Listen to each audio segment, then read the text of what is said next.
Amém, irmãos? Glória a Deus. Vamos compartilhar a palavra. 1 Coríntios capítulo 10, versículo 1. A palavra de Deus diz assim: Ora, irmãos, não quero que ignoreis que vossos pais estiveram todos sobre a nuvem e todos passaram pelo mar, tendo sido todos batizados, assim na nuvem como no mar, com respeito a Moisés. Todos eles comeram de um só manjar espiritual e beberam da mesma fonte espiritual, porque bebiam de uma pedra espiritual que os seguia, e a pedra era Cristo. Entretanto, Deus não se agradou da maioria deles, razão porque ficaram prostrados no deserto. Ora, estas coisas se tornaram exemplos para nós, a fim de que não cobicemos as coisas más como eles cobiçaram. Não vos façais, pois, idólatras como alguns deles, porquanto está escrito: o povo assentou-se para comer e beber e levantou-se para se divertir. Aumenta um pouquinho meu microfone aí, senão minha voz vai acabar. E não pratiquemos a imoralidade, como alguns deles fizeram, e caíram num só dia 23.000. E não ponhamos o Senhor à prova, como alguns deles já fizeram, e pereceram pelas mordeduras das serpentes. E nem murmureis, como alguns deles murmuraram, e foram destruídos pelo exterminador. Essas coisas lhes sobrevieram como exemplo e foram escritas para advertência nossa, de nós outros, sobre que os fins dos séculos têm chegado. Amém? Feche seus olhos, vamos orar. Pai, em nome do Senhor Jesus, nós oramos, ó Pai, nessa manhã. Agradecemos, ó Pai, pela sua palavra, agradecemos, ó Pai, pelo teu fluir. Deus, que o Senhor possa, Pai, mover no nosso coração. Livra-nos, ó Pai, da cobiça, livra-nos da idolatria, livra-nos da murmuração. Pai, que nós possamos ter uma mente renovada, transformada, para experimentarmos, ó Pai, da boa, perfeita e agradável vontade de Deus. E livra-nos, ó Pai, da mentalidade de escravidão. Em nome de Jesus nós oramos. Amém e amém. Amém, irmãos? Amém? Nós, na semana passada, comecei a ministrar para os irmãos um pouco a respeito de mentalidade. Inclusive, nós usamos esse mesmo texto como referência.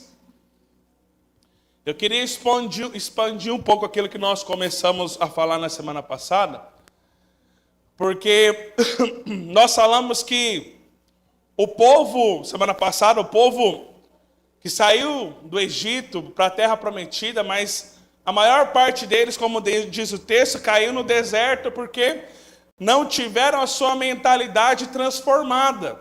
Amém? Eles estavam indo para a terra prometida, mas a sua mentalidade continuava uma mentalidade de escravidão. Por isso pereceram. Agora eu queria explanar um pouco quais foram as coisas, quais eram as atitudes que a mentalidade de escravidão produziu na vida daquele povo.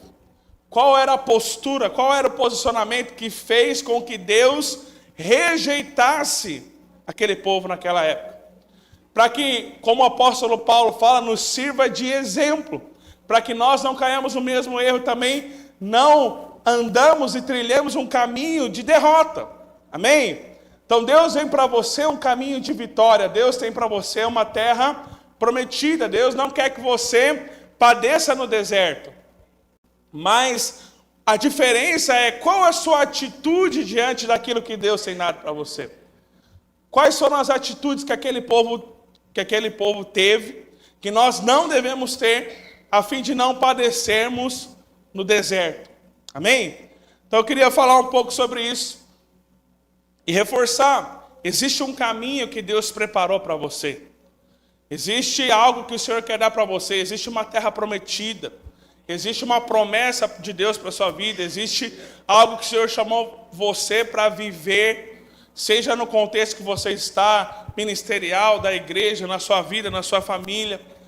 Agora, você precisa ter diante disso a mentalidade correta para que você tenha as atitudes corretas.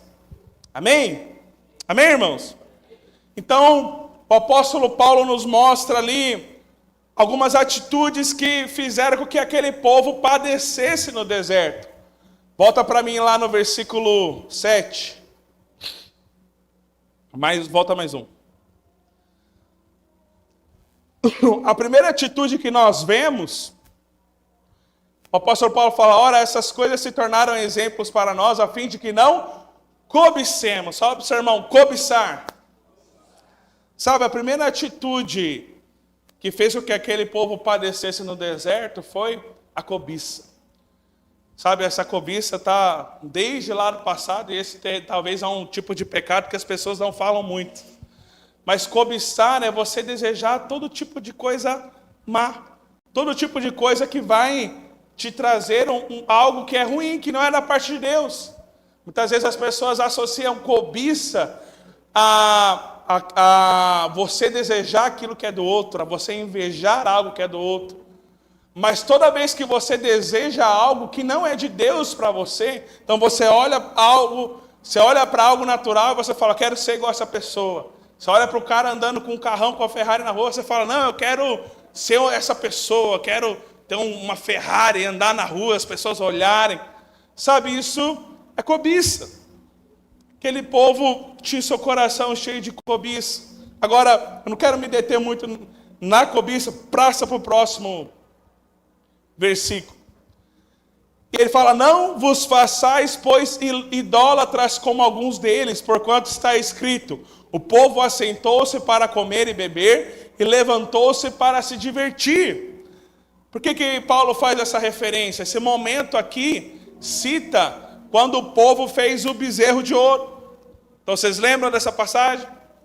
Quando eles chegam no pé do monte, Moisés sobe o monte, fica ali 40 dias, Deus falando com ele, dando para ele os mandamentos, as instruções, enquanto o povo estava lá no acampamento, falou, Moisés morreu, né? Vamos fazer um Deus para nós e vamos voltar para o Egito.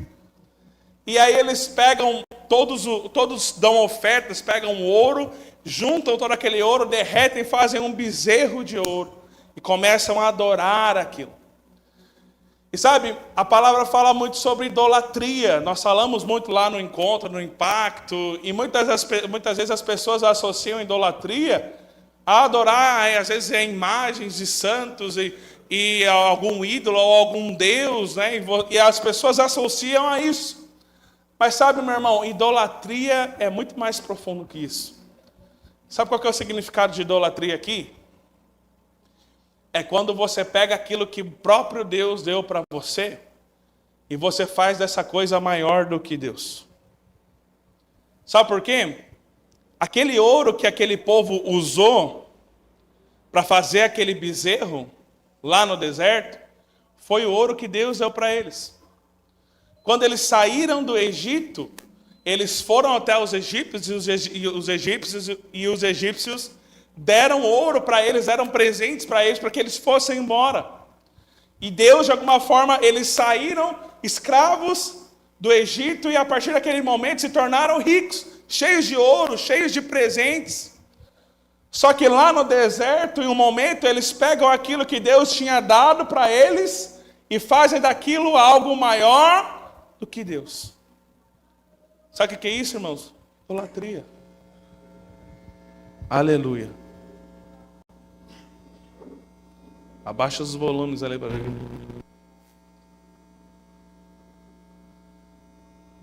Deixa eu ver se não é o cabo aqui. Aleluia. Voltou. O cabo que está com mau contato. Amém? Aumenta um pouquinho mais o microfone. Então eles pegaram aquele ouro que Deus havia dado e fizeram daquilo algo maior que Deus, e começaram a adorar aquilo. Meu irmão, quantos cristãos muitas vezes não fazem isso? Às vezes você orou tanto para Deus dar um carro para você, aí você foi, buscou, orou, jejuou, aí você falou, não Deus, quando Deus me der um carro, daí eu vou levar os irmãos para o culto, aí eu vou participar de todas as reuniões, porque eu não posso ir na cela ou no culto que é longe, eu não tenho carro. Aí Deus vai lá, abre a porta de dar o carro. Aí o que o irmão faz? Em vez de ele vir para o culto, ele vai para a praia. Ele vai passear. O Alisson está aqui, o Alisson é lá de Florianópolis, né? Eu fico imaginando a luta deles, porque a concorrência é grande demais. Ela imagina lá, culto lá domingo, lá, eles estão fazendo culto domingo de manhã. Imagina, o irmão tem a opção de ir para o culto ou ir para a praia, ver o nascer do sol na praia, pegar uma onda de manhã. Aqui pelo menos não tem, a praia é mais longe, né? É mais difícil.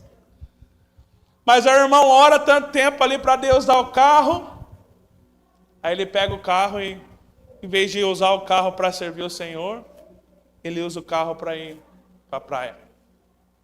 Ou ele endeusa tanto aquele carro que ele fala, não posso levar os irmãos, senão os irmãos vão sujar meu carro. Não posso, né? Não, se eu transportar mais do que 4 passageiros aqui, vai multar e vai... Irmãos, crente, não é muito nobre isso, mas quando precisa levar, a gente leva. Vai enfiando os irmãos no carro, vai amontoando, vamos embora, vamos para a célula, vamos para o culto. Até no caminhão, de vez em quando nós fazemos uns translados meio imigrante legal, né? Nós põemos os jovens dentro do caminhão do meu pai lá e leva tudo dentro do camburão. Um negócio meio imigrante legal. Mas sabe, aí eu já vi pessoas assim. Não, o carro dele é um brinco. Não entra aí, não põe o pé aí. Aí vai ter que entrar numa rua de terra para pegar o irmão. Não, daí eu não vou. Fala para o irmão vir até o asfalto. Se tornou um ídolo. Você orou tanto tempo para Deus dar um filho para você. Às vezes dificuldade de engravidar, às vezes dentro desse contexto buscou a Deus. Aí o seu filho se tornou um ídolo. Aí você fala, não posso ir para a igreja porque meu filho agora está doente, ele não pode pegar friagem, porque se ele pegar o friozinho, qualquer vento diferente que ele pegar, ele vai ficar resfriado. Não, porque está muito quente, porque está muito frio, aí eu não posso sair, aí tem as crianças. Sabe, irmão, quantas vezes nós não permitimos que coisas tomem o lugar de Deus no nosso coração? Às vezes seu casamento, né? Às vezes o seu trabalho. E sabe, isso é idolatria. Tudo que toma o lugar de Deus no seu coração se torna idolatria. Nós estamos acostumados a associar a idolatria com coisas mais relacionadas a santos, a ídolos, mas quantas coisas muitas vezes tomam o lugar de Deus no nosso coração? E aqui esse povo se deixou levar pela idolatria. Pegaram aquilo que Deus deu como bênção e se tornaram em maldição, porque fizeram daquilo maior do que Deus. Agora continua. Aí o apóstolo Paulo falou, não pratiquemos imoralidade, como alguns deles fizeram, caíram num dia só 23 mil. O que é imoralidade? É aquilo que é contra a moral, é aquilo que é contra Deus.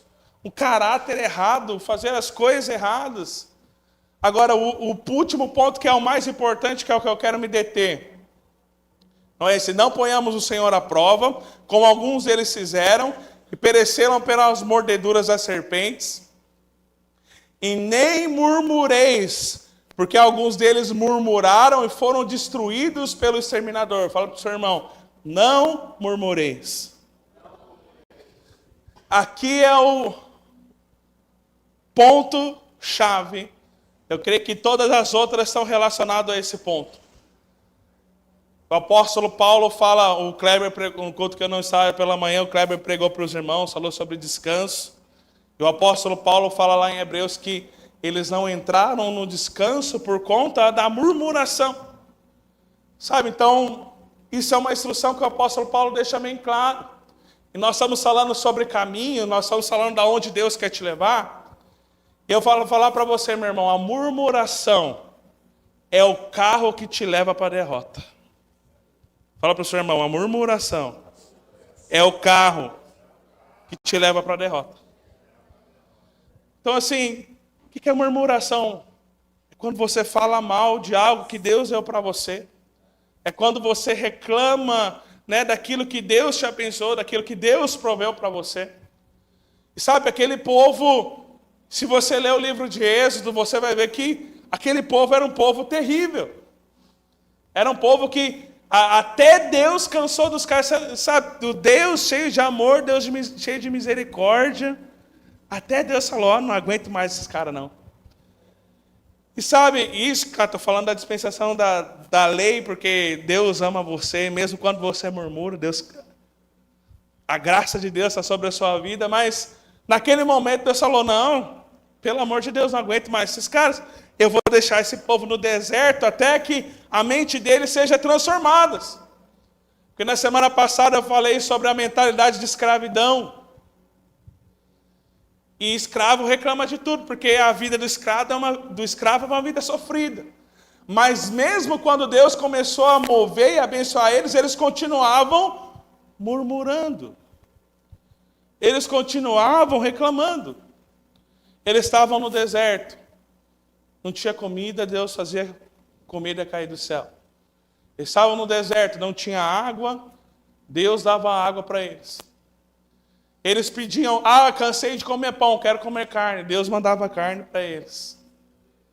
Chegava num lugar, a água estava amarga, Deus fazia a água ficar doce. As roupas deles não se desgastavam, né? Permaneciam as mesmas. Se estava frio, Deus mandava a coluna de fogo, esquentava. Se estava calor, Deus mandava a nuvem cobrir o sol. E tudo que Deus fazia, aquele povo murmurava. E o apóstolo Paulo fala, por conta disso eles pereceram. Agora, algo interessante que o apóstolo Paulo fala nesse texto é, eles comeram do mesmo pão, eles comeram da mesma água, tomaram da mesma água, que é Cristo, e ainda assim a maior parte deles padeceu no deserto. Deus não se agradou deles.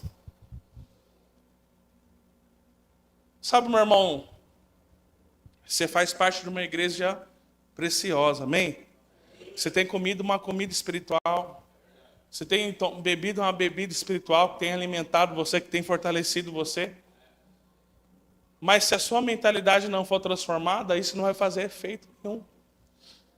Dentro de uma família, às vezes você tem um filho que dá certo, que é bem sucedido, e já tem um outro filho que às vezes está dando uns problemas e acontecendo algumas coisas. Mas qual que é a diferença? A criação foi a mesma, a comida foi a mesma, a mãe foi a mesma, o pai foi o mesmo. O que mudou foi o quê? A mentalidade. E as atitudes que aquela pessoa teve. Então assim, não ache que só pelo fato de você estar aqui, o fato de você estar na igreja ou na célula e ouvir, as coisas na sua vida vão melhorar magicamente. Porque se você tiver a mentalidade errada e as atitudes erradas, você vai caminhar para a derrota. Está me entendendo? É isso que o apóstolo Paulo fala. A maior parte deles caiu no deserto. Agora, como eu falei para você na semana passada, nós não estamos aqui para fazer parte da maioria. Nós estamos aqui para fazer parte daqueles que vão entrar na terra prometida. Amém? Nós estamos aqui para fazer parte daqueles que vão herdar a terra, que vão herdar a promessa, que vão trilhar o caminho do vencedor. Agora, nós estamos comendo a mesma comida, bebendo a mesma bebida. O que vai diferenciar é a mentalidade e as atitudes que você tem. Amém? Por isso, assim, se você percebe uma atitude errada, meu irmão, checa o que tem gerado essa atitude, qual que é a mentalidade, qual que é a forma de pensar que tem levado você a ter uma atitude errada. Para que você possa analisar isso e mudar isso. Porque senão o seu caminho vai ser trilhado para a derrota. Está me entendendo? A maior parte deles padeceu no deserto por causa da murmuração. Porque se levantaram contra Deus. Porque reclamaram daquilo que Deus havia dado. Amém? Vamos expandir um pouco mais essa questão? Abre lá para mim, em Números, no capítulo 13, versículo 32.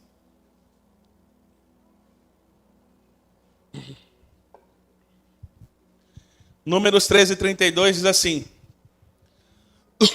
Então, esse texto aqui narra exatamente o momento que o povo chega às portas da terra prometida, Moisés envia os 12 espias, e esse momento é a volta e o relatório dos espias referente àquilo que eles viram na terra que Deus havia prometido. E é interessante, estava falando para os representantes ontem, Moisés mandou 12 espias, 10 voltaram com um relatório negativo, e só Josué e Caleb voltaram com um relatório positivo. É interessante que lá na frente, quando chega a vez de Josué mandar os espias, em vez de ele mandar 12, ele manda 2.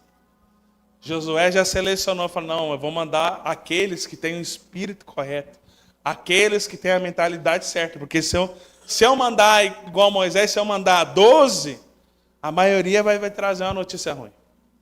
Então Josué já separou aqueles que tinham a mentalidade correta.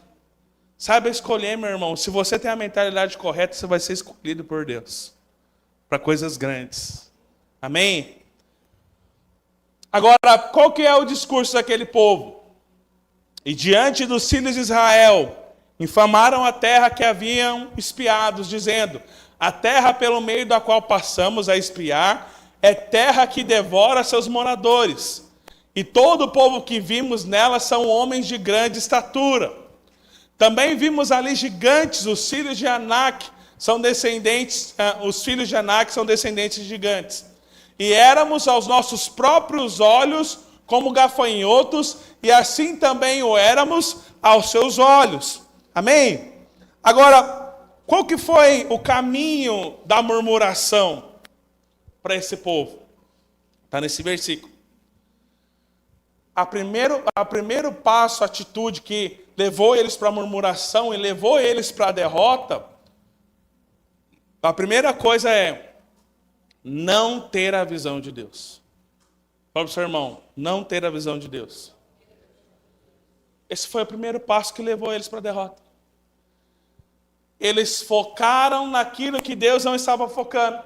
Eles viram aquilo que Deus não estava vendo. Então, o relatório, qual que era o relatório da terra?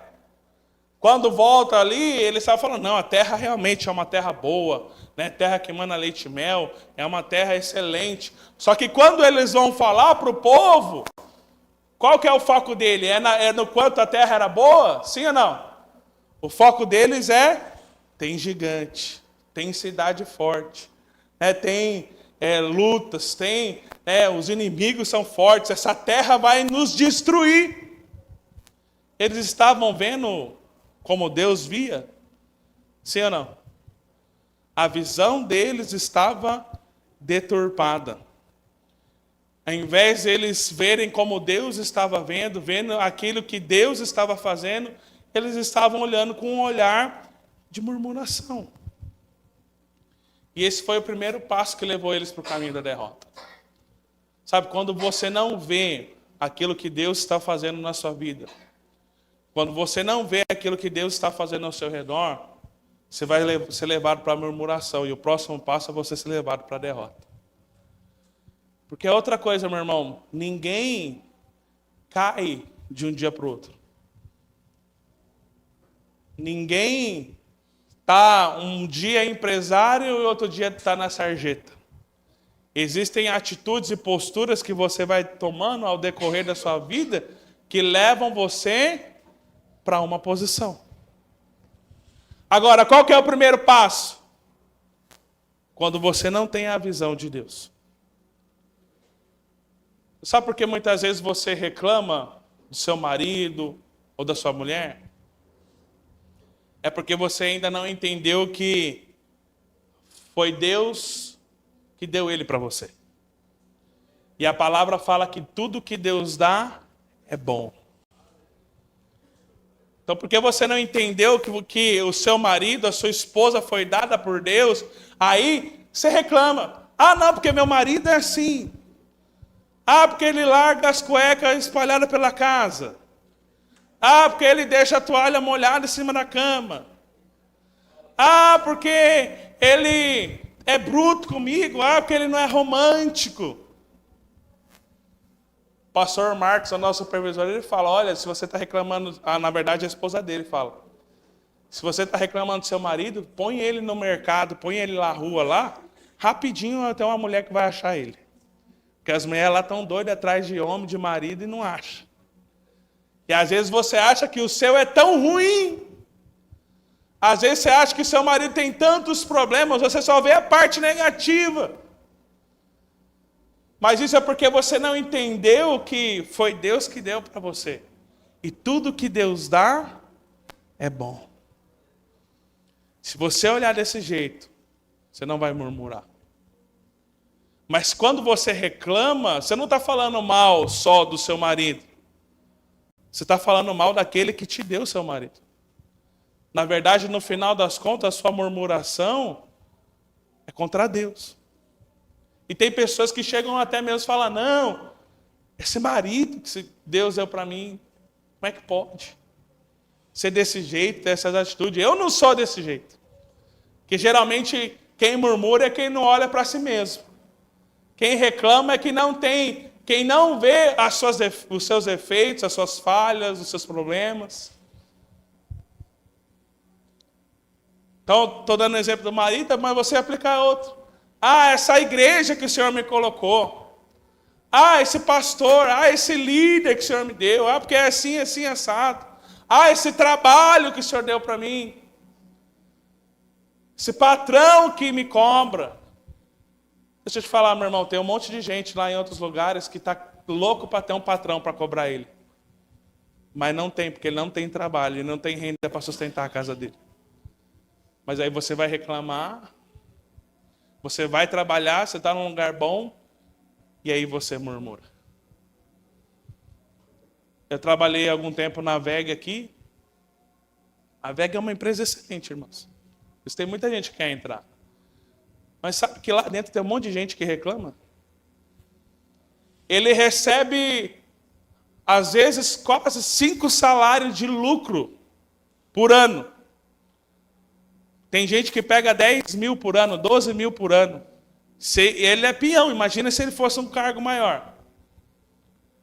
E tem gente que reclama.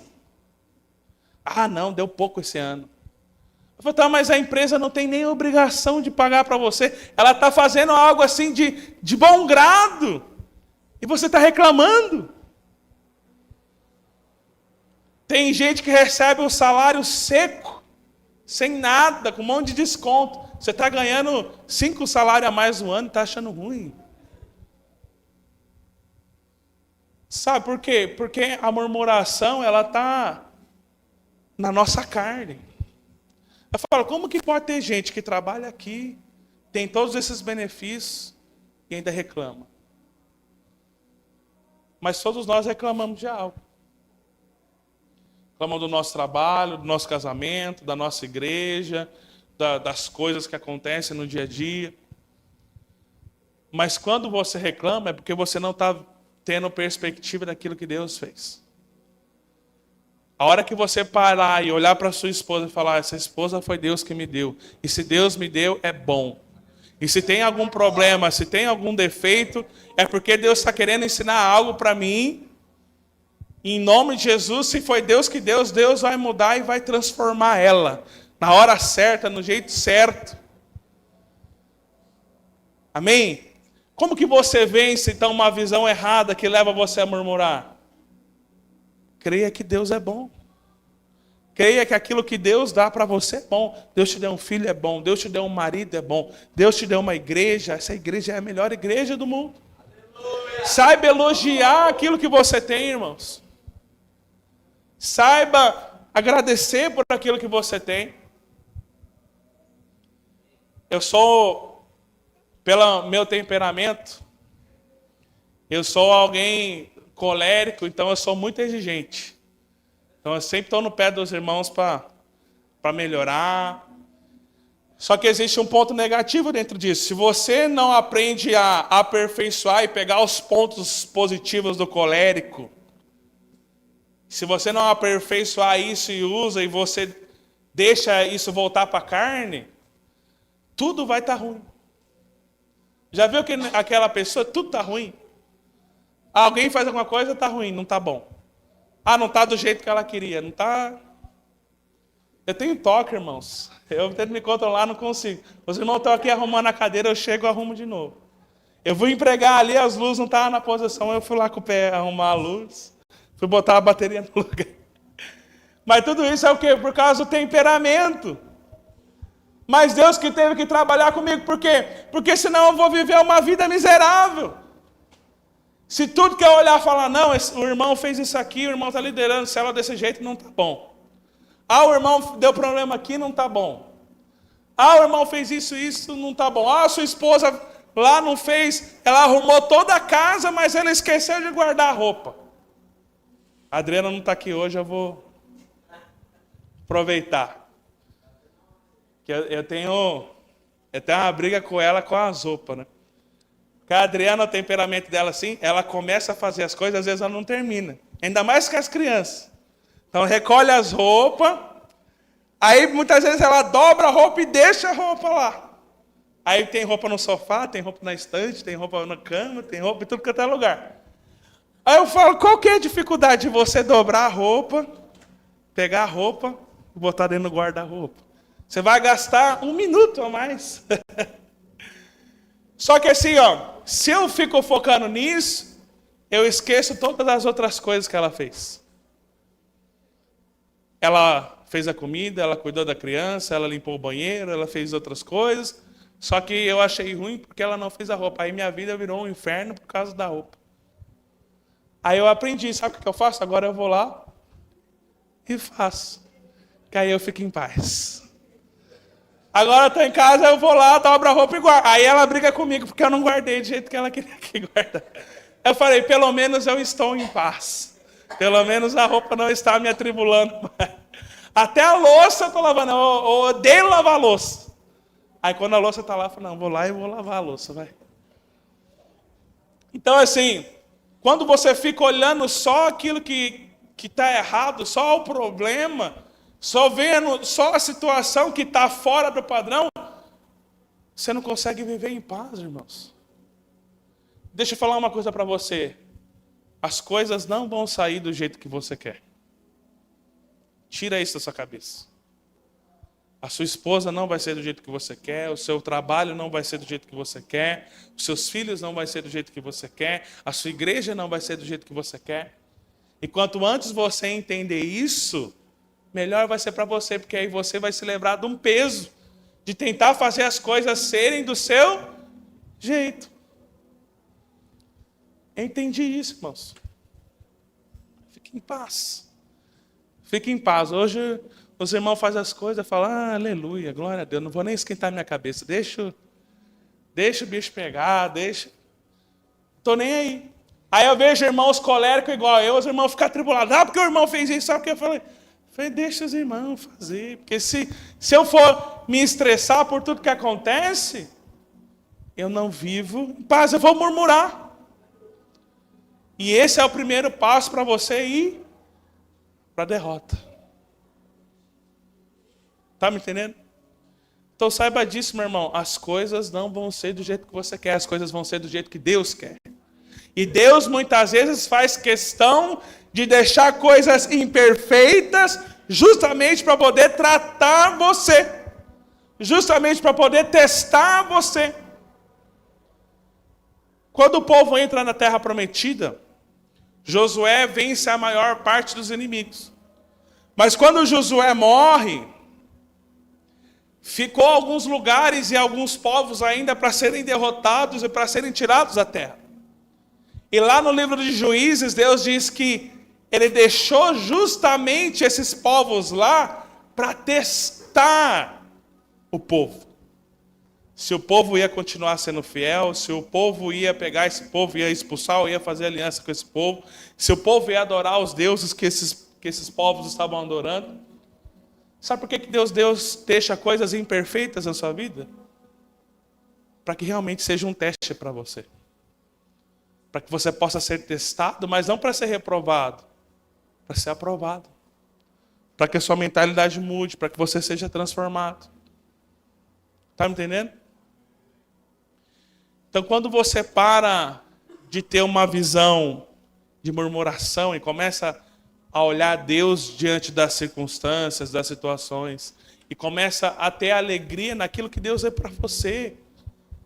Tenha alegria naquilo que Deus é para você. A sua esposa tem defeito, tem os problemas, mas Deus deu para você. E ela te completa, e ela te ajuda. Eu dou glória a Deus pela vida da minha esposa. Eu tive muito tempo para aprender com esse temperamento colérico, desse negócio de nada estava bom, nunca estava bom.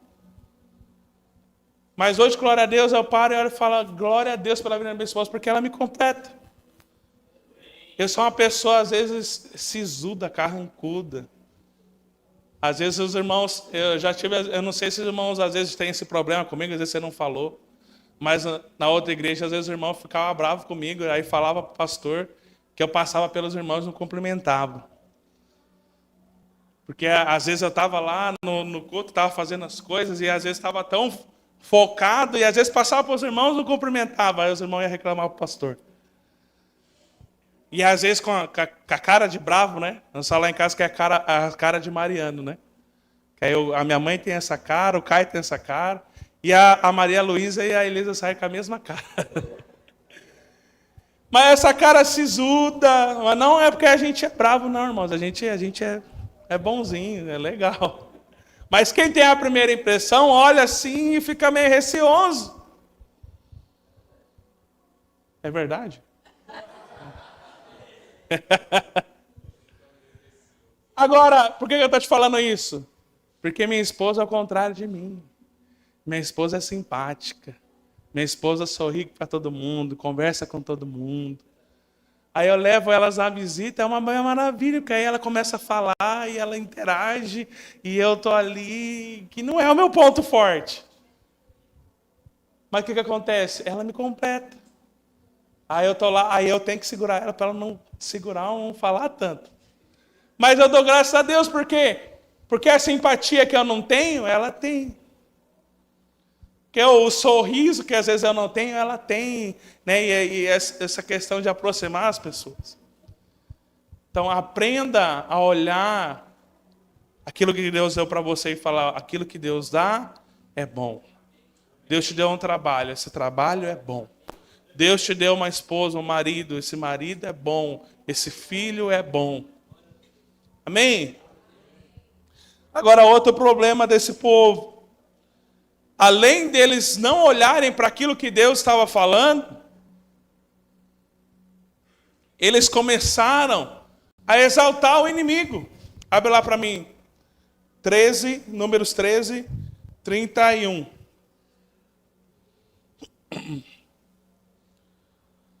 Próximo versículo. Olha lá, volta o versículo. O povo, né, da terra, porque eles são mais fortes do que nós. Próximo versículo. Infamaram a terra que haviam espiado, dizendo, a terra pela qual passamos a espiar, a terra que devora os seus moradores. E todo o povo que vimos são homens de grande estatura. Também vimos ali gigantes. Eles começaram a exaltar os inimigos. Começaram a valorizar as dificuldades, as lutas, os problemas. Toda pessoa que murmura, ele exalta os problemas. Fala, não, esse problema é grande demais. Não, essa luta é grande demais. Não, essa situação que eu estou passando é grande demais. Ah, esse gigante é grande demais. Não, eu estou numa condição assim terrível. Não, porque essa doença aqui não tem jeito, não tem cura. Toda pessoa que não vê como Deus vê e vive na murmuração, ela tem a tendência de exaltar os problemas. Exalta o inimigo. Ah, pastor, não, é difícil demais, é luta demais, é complicado demais. E às vezes não é tão complicado quanto você imagina que é. Já viu aquelas pessoas que tudo ela reclama? Tem uns irmãozinhos, muitas vezes, mais velho, que ele gosta de exaltar a doença, né? Minha avó, às vezes, é desse jeito, né? Ô, vó, como é que você está? Tô bem, não. Mais ou menos. Uma dor aqui, uma dor não sei o quê. Eu não tenho muita paciência. Você tem paciência de conversar com esse tipo de pessoa? Tem irmão, você chega a conversar, irmão, como é que você está? Ai, pastor, não estou bem, que essa semana eu fui no médico, que eu senti uma palpitação no meu coração, daí eu fui lá e fiz um exame, não sei o quê. Quem gosta de conversar com esse tipo de gente, né? Parece que exalta a doença. Uma vez a gente fez chá de mulheres lá na casa da minha mãe, eu falo isso até hoje. Aí juntou o grupo das irmãzinhas que gosta de exaltar a doença. Aí uma falava, não, porque eu tenho osteoporose. Aí a outra falava, não, eu tenho osteoporose, mas é daquela pretinha, que é aquela pior. Aí você já viu aquele remédio? Você já tomou aquele remédio roxinho, verdinho? Vai. E aí começaram a fazer competição de doença, para ver quem tinha a doença pior. Aí estava sentado eu e a Cristina lá. Aí eu olhei para a Cristina e falei, Cristina, estão fazendo competição de quem tem a doença pior. Muitas vezes a pessoa, ela engrandece o problema. Não, esse problema é difícil demais, essa luta é difícil demais, essa crise financeira que eu estou passando é grande demais. Essa doença é difícil demais. Não, essa luta, essa questão que aconteceu aqui na minha célula, no meu contexto, é muito complicada, eu não vou conseguir resolver. E aí você vai exaltando o problema. Vai levantando a situação. Está me entendendo? Sabe quantas pessoas que não fazem isso? Toda vez você vai falar com o irmão, toda vez é um problema diferente, toda vez é uma questão diferente. Sabe, irmão, se você só tem problema para contar, é melhor muitas vezes você ficar calado. Se Deus não está fazendo nada de bom na sua vida, e você não tem nada para contar, só problema, então não fala nada. Porque aquilo que você fala tem poder. Então, quanto mais você exalta seu problema, maior ele vai ser. Porque muitas vezes o problema nem é grande do lado de fora, mas é grande dentro da sua mente.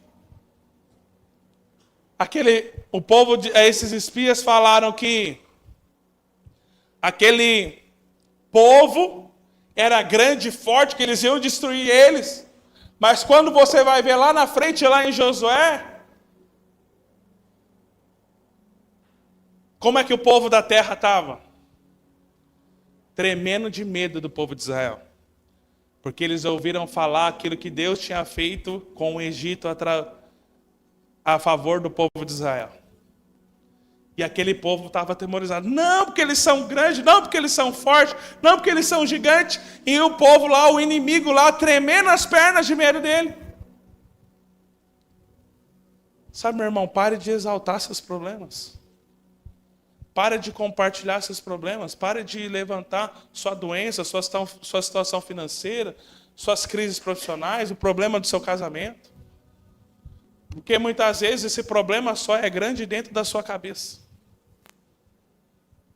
Se você olhar com a perspectiva de outras pessoas, se você sair um pouco do foco desse problema, você vai ver que esse problema não é tão grande quanto você imagina que é. E muitas vezes você está reclamando de um problema e você está trilhando o caminho da murmuração que vai levar você para a derrota. Está me entendendo? Como que você para de exaltar os problemas? Comece a exaltar a Deus. Comece a engrandecer a Deus. Quando você tem um problema, fala, Deus é maior. Não importa o tamanho do seu problema, não importa o tamanho da sua luta, Deus é maior. Deus é contigo. O outro passo que o povo teve, eles começaram a se diminuir a si mesmo. Exaltaram o problema e diminuíram a sua identidade. Que eles falaram, aos nossos próprios olhos, olha o que eles falaram, aos nossos próprios olhos, nós éramos como gafanhotos. Esse povo era o povo de Deus, irmãos. O Todo-Poderoso estava com eles. Quando o exército do faraó estava perseguindo eles, Deus abriu o mar. Deus lançava a coluna de fogo para aquecer o povo. E aquele povo estava se vendo como gafanhoto. O último passo para você na murmuração é quando você começa a se diminuir. Aí você começa a falar, eu não posso, eu não consigo, eu vou viver assim, a minha família é desse jeito, eu vou viver na miséria, eu vou morrer doente. Você diminui quem você é. Você se vê de uma forma que não é a forma como Deus deu para você. Deus vê você. Porque você está falando, não, eu não consigo, eu não posso romper financeiramente, crescer, prosperar. Mas a palavra está falando para você que Deus morreu na cruz e fez pobre para que você fosse rico. Às vezes está passando uma situação de doença. Fala, não, eu vou morrer com essa doença. Está exaltando a doença. Eu sou doente. Mas a palavra está falando para você que Deus levou na cruz todas as nossas dores e as nossas enfermidades. Então você começa a diminuir quem você é. E eu vou te falar, irmão, em si mesmo você não é nada. Mas você carrega algo poderoso dentro de você. Romanos capítulo 8 diz que o mesmo poder que ressuscitou Jesus dentre os mortos, o mesmo Espírito, é o Espírito que habita dentro de nós. Então quando o diabo fala para você que você não é, você fala, realmente eu não sou, mas Deus é. E Ele habita dentro de mim. Quando o diabo fala para você, você não pode, você fala, realmente eu não posso, mas Deus habita dentro de mim e Ele pode. Sabe, então pare de se diminuir. Pare de olhar para a sua fraqueza. Pare de se ver como fraco. A palavra fala, diga ao fraco, eu sou forte. Mas a sua fortaleza não está em você, a sua fortaleza está em Deus. Está naquele que te chamou. Realmente você tem luta, você tem fraqueza, você tem dificuldades, mas a sua fortaleza está em Deus. Então pare de se diminuir. Pare de diminuir o seu trabalho, se colocar numa condição de fraqueza, uma condição de doença. Porque aquele que é forte habita dentro de você. Aquele que é grande está dentro de você. Se encha do espírito de fé.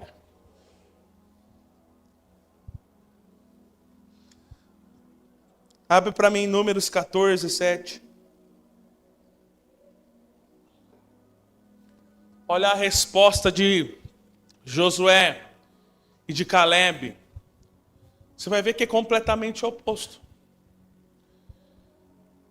Pare de olhar as coisas naturais e comece a ver aquilo que Deus vê e aquilo que Deus falou que é.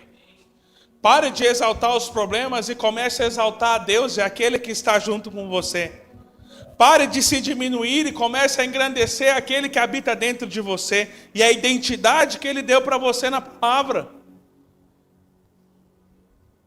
Olha aqui que Josué fala. E falaram a toda a congregação dos filhos de Israel, dizendo, a terra pelo meio do qual passamos a espiar, é terra muitíssimo boa, a terra é boa. Eu não estou olhando para o gigante, eu não estou olhando para a cidade forte, eu não estou olhando para o problema, eu estou olhando para a terra que é boa, a terra é boa. Meu casamento é bom, meu trabalho é bom, minha família é boa, porque Deus quem deu. Próximo versículo. Se o Senhor se agradar de nós, então Ele nos fará entrar nessa terra e nos dará terra que emana leite e mel. Se o Senhor, se Ele se agradar de nós, é o Senhor, Ele está conosco. Próximo versículo. Tão somente não sejais rebelde contra o Senhor e não temais o povo dessa terra, porquanto como um pão o podemos devorar, retirou-se deles o seu amparo. O Senhor é conosco, não temais. Vê, o foco não está nos problemas, o foco não está em si, o foco está no Senhor. O Senhor está conosco. Você tem problemas, irmãos? Você é pequeno, limitado? A pergunta é, o Senhor está com você? O Senhor está com você? E olha aqui que ele, Josué fala, olha, esse povo da terra vai ser como um pão que nós vamos devorar. Os espias se viram como gafanhotos.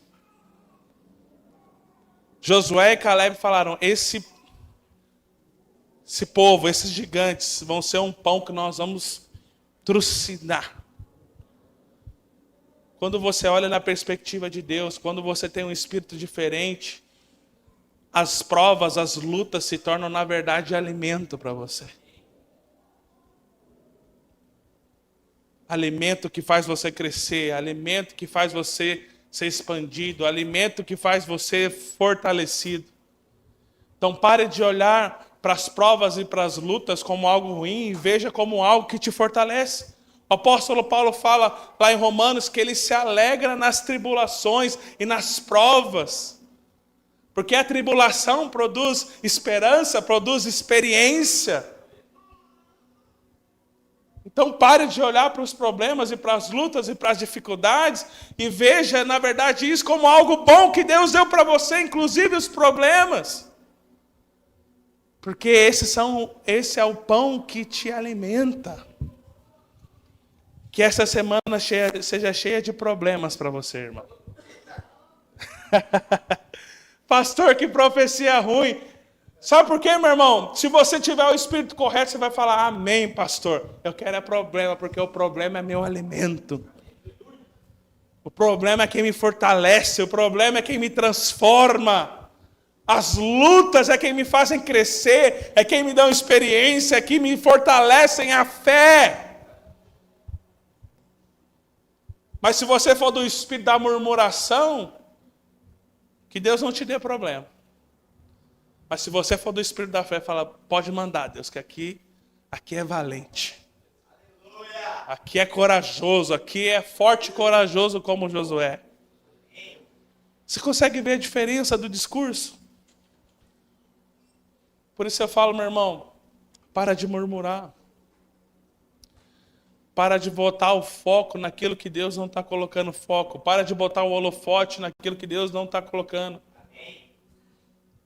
Para de exaltar os problemas, para de exaltar as lutas e comece a engrandecer o Senhor, porque Ele está contigo. Para de se diminuir, porque o que vai te dar a vitória não é o seu tamanho, não é a sua força, é a força de Deus.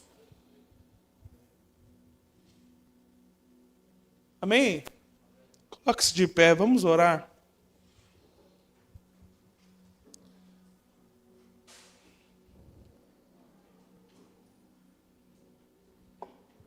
Coloca uma canção para nós.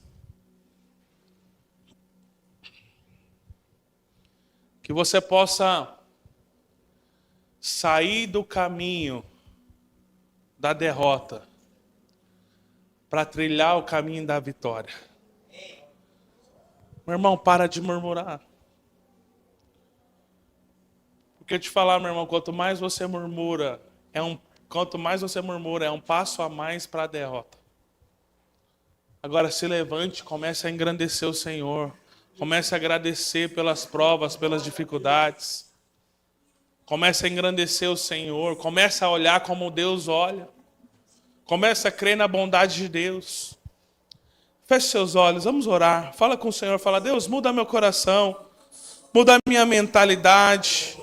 Eu não quero viver debaixo de murmuração. Eu não quero viver debaixo de um espírito errado. Comece a falar com o Senhor, levanta a sua voz. Pai, em nome do Senhor Jesus, nós não queremos trilhar o caminho da derrota. Nós não queremos trilhar o caminho da destruição. Mas que o Senhor, ó Pai, em nome de Jesus, possa nos levantar. Que possamos olhar como o Senhor olha. Que possamos, ó Pai, engrandecer o Senhor e a sua força. Que possamos olhar o problema e ver como um alimento que nos fortalece. Pai, livra-nos, ó Pai, da murmuração, da cobiça, da idolatria. Pai, em nome de Jesus, nós oramos, ó Pai, nessa manhã. Nós agradecemos, ó Pai, pela sua provisão. Mas muda nossa mentalidade, muda nossas atitudes, muda nossa fala. Em nome de Jesus, nós queremos, ó Pai, caminhar para a vitória. Se você está com a sua esposa, com o seu marido aqui, queria que você passasse a mão no ombro dele, que você orasse com ele agora. Ora com a sua família. Comece a declarar em nome de Jesus. A nossa família vai caminhar para a vitória. Nós vamos vencer os inimigos. O Senhor é conosco. O Senhor nos fortalece. O Senhor nos dá uma visão. Junta com o irmão nessa hora, profetiza sobre a vida dele. Fala, o Espírito da fé está sobre você. Em nome de Jesus. Levanta a sua voz, abençoa a sua casa, a sua família. Pai, nós declaramos. Nossa visão está em Ti, o nosso foco está no Senhor, na Sua força. Oh, o Senhor é conosco, o Senhor é por nós. Em nome de Jesus, nós oramos. Te agradecemos, ó Pai, nessa manhã. Em nome de Jesus. Aleluia. Antes de nós encerrarmos, eu queria abrir para mim lá em Romanos, no capítulo 8. Lá pelo versículo 30. Pode passar. Versículo 31. Eu queria que nós encerrássemos declarando. Essa é a declaração de fé. Amém? Queria que nós lêssemos juntos. Queria que você repetisse junto comigo. Amém? Vamos ler juntos. Mas você declarasse com fé. Que a sua boca agora se feche para murmuração e se abra para falar aquilo que a palavra fala ao seu respeito. Amém?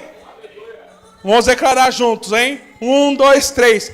Que diremos, pois, à vista dessas coisas? Se Deus é por nós, quem será contra nós? Aquele que não poupou o seu próprio filho, antes por todos nós o entregou, porventura não nos dará graciosamente com ele todas as coisas? Quem intentará acusação contra os eleitos de Deus? É Deus quem os justifica. Quem os condenará? É Cristo Jesus, quem morreu, ou antes quem ressuscitou, o qual está à direita de Deus e também intercede por nós. Quem nos separará do amor de Cristo? Será tribulação, ou angústia, ou perseguição, ou fome, ou nudez, ou perigo, ou espada? Como está escrito: por amor de Ti, somos entregues à morte o dia todo e fomos considerados como ovelhas para o matadouro. Em todas essas coisas, porém, somos mais do que vencedores por meio daquele que nos amou. Fala para o seu irmão, em todas essas coisas. Fala para o seu irmão, em todas essas coisas. Porém, somos mais do que vencedores por meio daquele que nos amou. Dê uma salva de palmas para Jesus, amém? Aleluia. Dê um abraço nesse irmão que está do seu lado, fala para ele: fecha a sua boca para a murmuração e abre a sua boca para engrandecer o Senhor, amém? Tenha uma semana abençoada. Deus abençoe você.